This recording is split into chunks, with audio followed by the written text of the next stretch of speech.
शक्ति साधना का पर्व नवरात्र शुरू हो गया है और आज नवरात्र का तीसरा दिन है। वैसे तो माता का प्रेम अपनी संतान पर सदा ही बरसता रहता है, पर कभी कभी प्रेम छलक पड़ता है, तब वह अपनी संतान को संरक्षण का भरोसा देती है। नवरात्र आदि शक्ति की पूजा का विशिष्ट काल है। मां की शक्ति विश्व के कण कण में विद्यमान है। शास्त्रकारों से लेकर ऋषि मुनियों सभी ने शारदीय नवरात्र की महिमा का गुणगान किया है और इस बार कोरोना के साए के बीच नवरात्र मनाया जा रहा है। भक्तों को मंदिरों में कोरोना के नियमों का पालन करते हुए मां की आराधना कर रहे हैं।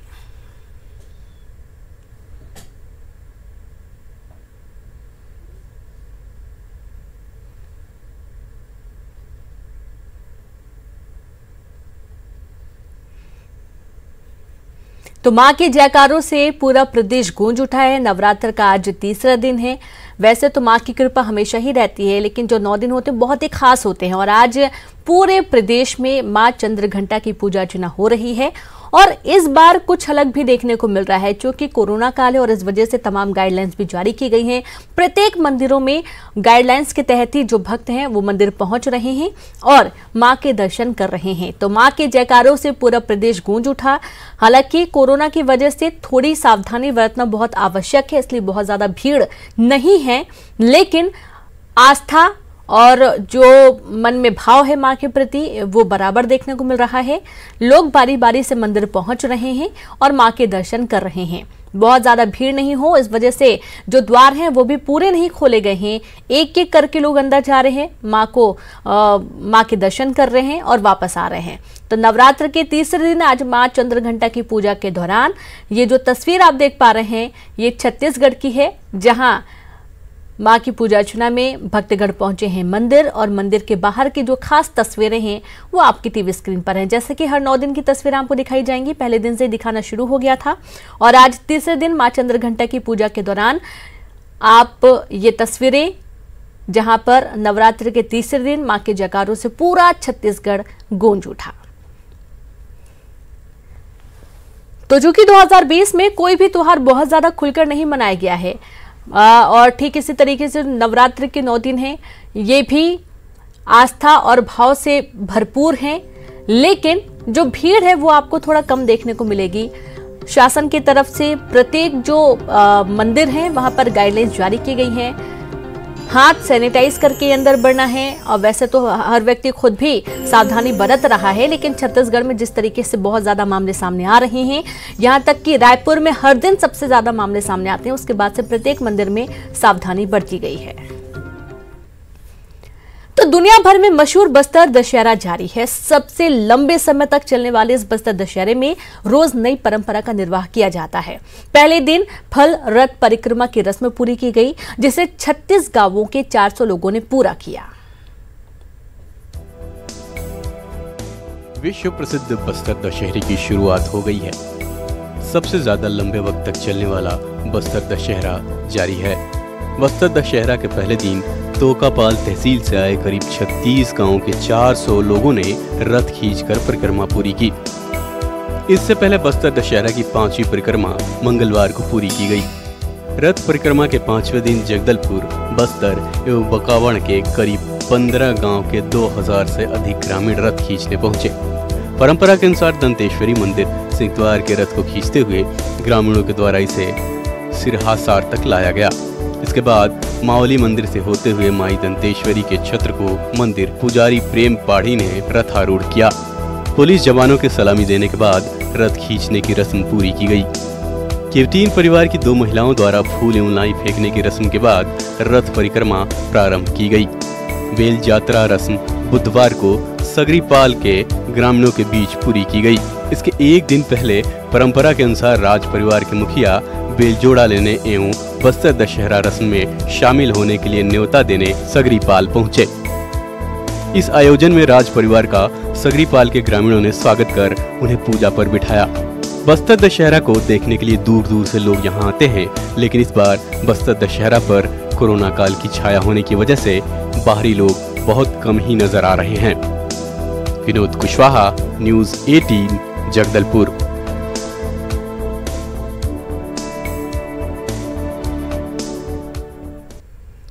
तो वहीं खबर रायपुर से, जहां कोरोना का कहर लगातार जारी है और छत्तीसगढ़ में कोरोना का कहर पिछले 24 घंटे में 1894 नए मामले सामने आए हैं। बलरामपुर की बात करेंगे, जहां सबसे ज्यादा 179 मरीज मिले हैं। राजधानी रायपुर में 144 मरीज सामने आए हैं और 24 घंटे में कोरोना से 39 लोगों की मौत हुई है और 24 घंटे में 2077 मरीज ठीक होकर अपने घर पहुंचे हैं। तो कोरोना से अब तक 1478 लोगों की मौत हो चुकी है और 1,32,168 मरीज डिस्चार्ज हो चुके हैं। तो देखिए, जो आंकड़ा था पहले, जैसे कि 2000-3000 मरीज हर रोज सामने आ रहे थे, लेकिन इसमें थोड़ी कमी आई है।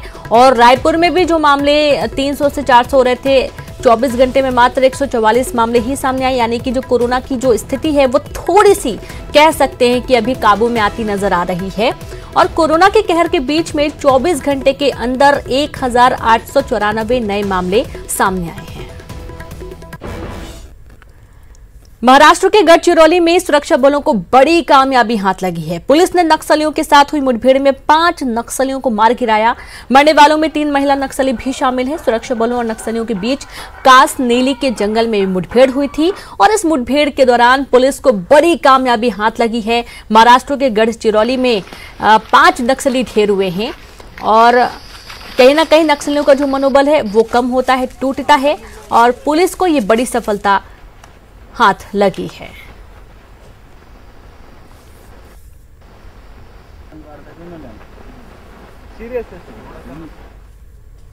सुकमा जिले में सीआरपीएफ के 231 बटालियन के जवानों को बड़ी कामयाबी मिली। जवानों ने नक्सलियों के लगाए 2 आईडी बम को बरामद किया। नक्सलियों ने 4 और 5 किलो की 2 आईडी बम जवानों को निशाना बनाने के लिए लगाए थे, उनको नुकसान पहुंचाने के लिए लगाए थे, जिस समय रहते डिफ्यूज कर दिया गया।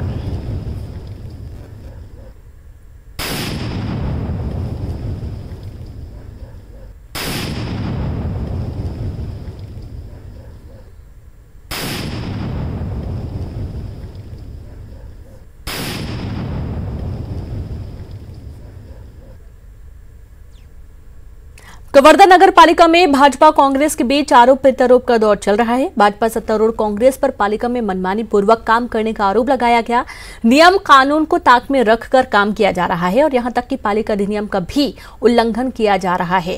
कांग्रेस अध्यक्ष बहुमत के गुमान में मनमानी पर उतर आए हैं। तो वहीं भाजपा के आरोपों पर नगर पालिका अध्यक्ष ऋषि शर्मा ने कहा कि जब जब किसी कार्य को पास कराने के लिए परिषद सामान्य सभा की जरूरत पड़ी है, नियम के मुताबिक सर्वसम्मति से पास कराया गया है। लेन देन का मामला ये है कि हम बोल रहे हैं कि नियमानुसार करें। किसी भी कोई भी बैठा हुआ है उनका देख लें, सर्वे में है, वे बैठे हुए हैं तो सर्वे सूची में उनका नाम हो, तब उन्हें जमीन दिया जाए। वे कब्जे में है कि नहीं है, नियमानुसार कार्रवाई की जाए। जो नियम से नहीं है, नियम से बढ़ के भी आगे, नियम से हटकर, जो नगर पालिका अधिनियम है उससे हटकर, नियम को तोड़कर वहाँ आर्थिक रूप से उन्हें लाभ पहुंचाने के लिए उन्हें आवंटन कर रहे हैं, जिनका हमने। ब्रेक के बाद एक बार फिर से आप सभी का स्वागत है। दुर्ग जिले के पाटन में सांसद विजय बघेल द्वारा किया जा रहा आमरण अनशन आज समाप्त हो गया। अनशन के आखिरी दिन पूर्व सीएम रमन सिंह पार्टी के कई दिग्गज नेतागण अनशन स्थल पर पाटन पहुंचे, जहां उन्होंने राज्यपाल से मिले और आश्वासन का हवाला देते हुए सांसद विजय बघेल का अनशन समाप्त करवाया। इससे पहले बीजेपी नेताओं ने एकजुटता दिखाते हुए जमकर शक्ति प्रदर्शन किया और इस अवसर पर अनेक नेताओं ने अपने अपने संबोधन में प्रदेश सरकार के खिलाफ जमकर अपनी भड़ास भी निकाली। इस मौके पर पूर्व मंत्री ब्रजमोहन अग्रवाल, प्रेम प्रकाश पांडे, रमशीला साहू, राम विचार नेताम सहित कई बीजेपी नेता मौजूद रहे। कार्यकर्ताओं के ऊपर झूठा केस चलाया गया, उनको जेल में डाल दिया गया। आमरण अनशन में बैठे 5 दिन तक सरकार के विरोध में, और मुझे लगता है ये सरकार शराब माफियों के हाथ में, रेत माफियों के हाथ में, कोल माफियों के हाथ में खेल रही है। कार्यकर्ताओं को झूठे मामले में फंसा के उनको प्रताड़ित करना चाहती है। इस विषय को लेकर हम लोगों ने महामहिम राज्यपाल से भी मिलकर कल शिकायत की, बात की कि किस प्रकार ये भय आतंक का वातावरण कर रहा है, और इस सारे विषयों को लेकर हमने उनसे आग्रह किया कि गृह मंत्री से इसकी पूरी रिपोर्ट मंगाई जाए। आज हमने विजय जी से आग्रह किया कि हमें अपने प्राण में संकट नहीं डालना है, आंदोलन को आगे जारी रखेंगे व्यापक रूप से। कि उस दिन क्या घटना हुई थी, कैसे हुई थी और कैसे फर्जी धारा लगाए गए थे, ये सब की जानकारी उसमें है। एक एक जानकारी हमने दी है, उसको महामहिम राज्यपाल जी के पास सौंपे और उन्होंने आश्वस्त किया कि कि मैं बहुत जल्दी इस पर तत्काल संज्ञान में लेके उच्च अधिकारियों को छत्तीसगढ़ के उनको तलब करूंगी। तो वहीं दुर्ग में बीजेपी सांसद विजय बघेल के अनशन पर सीएम भूपेश बघेल ने निशाना साधा। उन्होंने कहा कि जब हम विपक्ष में थे तो परिजनों के साथ मुझ पर भी शिकायत दर्ज कराई गई थी और उस दौरान शिकायतकर्ता स्वयं विजय बघेल ही थे।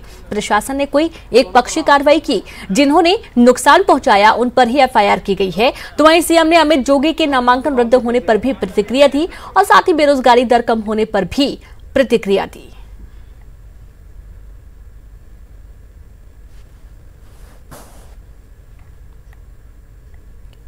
इधर से हम भूपेश बघेल के बयान पर रमन सिंह ने प्रतिक्रिया दी है। उन्होंने भूपेश बघेल को उनकी गंगा जल और गीता की कसम खाकर शराबबंदी का वादा याद दिलाया और साथ ही कहा कि महिला जनपद अध्यक्ष पर शराब लूटने का आरोप लगाया गया है। मामला दर्ज किए गए हैं।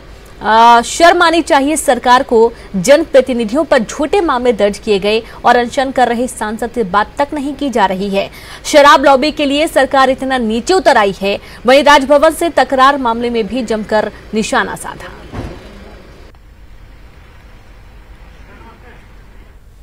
बिहार विधानसभा के चुनावी दंगल में सीएम भूपेश बघेल भी कूद गए हैं। सीएम बघेल ने बिहार में चुनाव जनसभा को संबोधित करते हुए कृषि बिल को लेकर केंद्र की मोदी सरकार को जमकर कोसा। उन्होंने कहा कि कॉन्ट्रैक्ट फार्मिंग के बाद किसान भूल जाएंगे कि उनकी जमीन कहां थी, वो अपने ही खेत में मजदूर बन जाएंगे। और इस मौके पर उन्होंने बिहार के मुख्यमंत्री नीतीश कुमार पर भी जमकर निशाना साधा। भूपेश बघेल ने कहा कि अब हिसाब लेने का समय है। आज बिहार में बदलाव की बयार बह रही है। और इसके अलावा बघेल ने कहा कि बिहार में गठबंधन की सरकार में तेजस्वी यादव मुख्यमंत्री होंगे।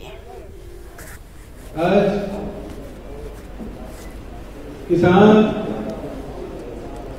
सुशासन बाबू से पूछ रहे हैं कि जो एपीएमसी कानून 2006 में आपने बनाया और पूरे मंडी को बिहार से समाप्त किया, आज बिहार के किसानों को दाम क्या मिल रहा है? आपने 1850 रुपया एमएसपी धान का किया है रेट। छत्तीसगढ़ वन अधिकारों की मान्यता देने में देश में अग्रणी राज्य बन गया है और राज्य में 4,41,000 से अधिक व्यक्तिगत और 46,000 से अधिक सामुदायिक वन अधिकार पत्रों का वितरण किया जा चुका है। एक रिपोर्ट देखिए।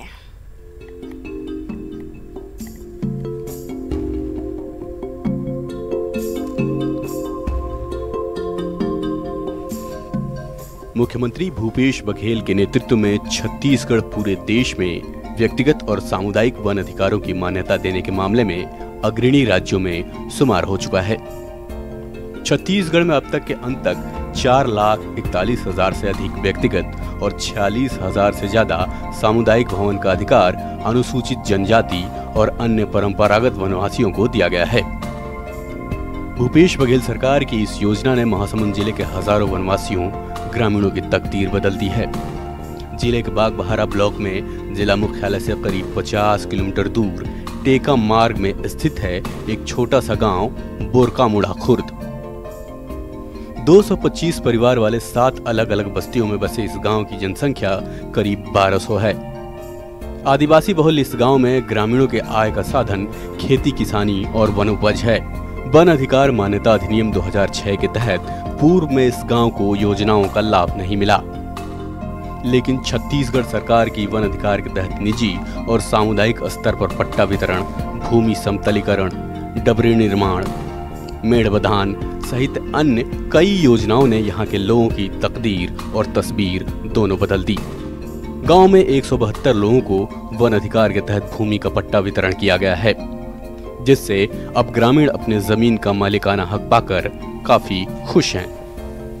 172 लोगों को वन अधिकार पट्टा मिलेगी है। सालों से एकर मन के जमीन कब्जा में रहीन, अभी सरकार द्वारा लाभ पाके एकर मन के जमीन मालिकाना हक मिल गए तो बहुत खुश हैं। जो भूपेश सरकार आया तो लगभग कुछ ना कुछ फायदा दिला है। धान भी उसमें बेच रहे हैं तो 2500 रुपया की दर से दे रहा है।